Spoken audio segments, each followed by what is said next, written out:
Why and what you need to know about your QuickBooks product.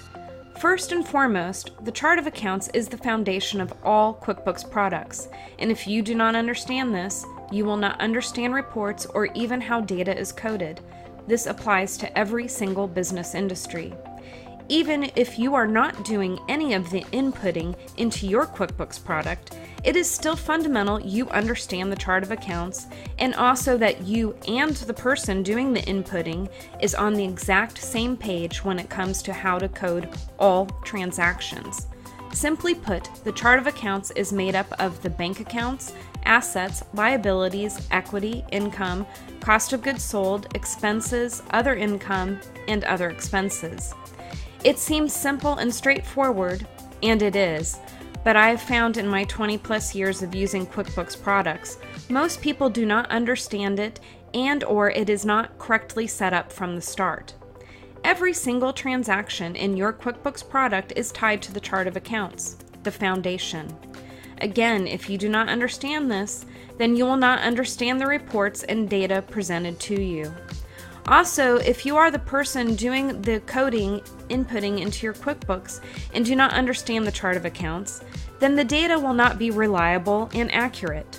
While each industry is different, and we do offer different charts of accounts for many different industries, all businesses function very similarly when it comes to money and bookkeeping.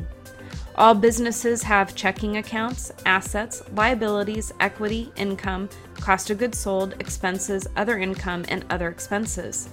Where businesses differ from industry to industry is more specifically in the names of the income accounts and cost of goods sold accounts.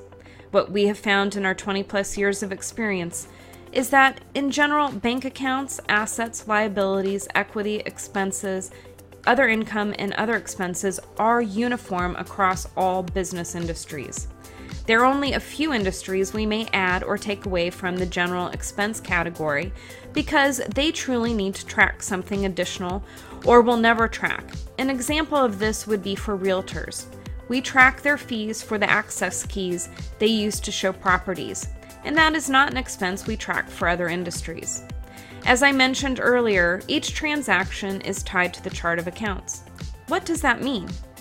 When you create an invoice, the item must be set up correctly, as you cannot create an invoice without an item in any of the QuickBooks products. The item is tied to the chart of accounts.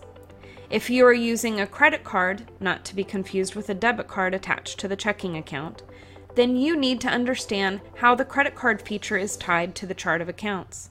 If you are using the Enter Bill feature, you need to understand how that is tied to the chart of accounts.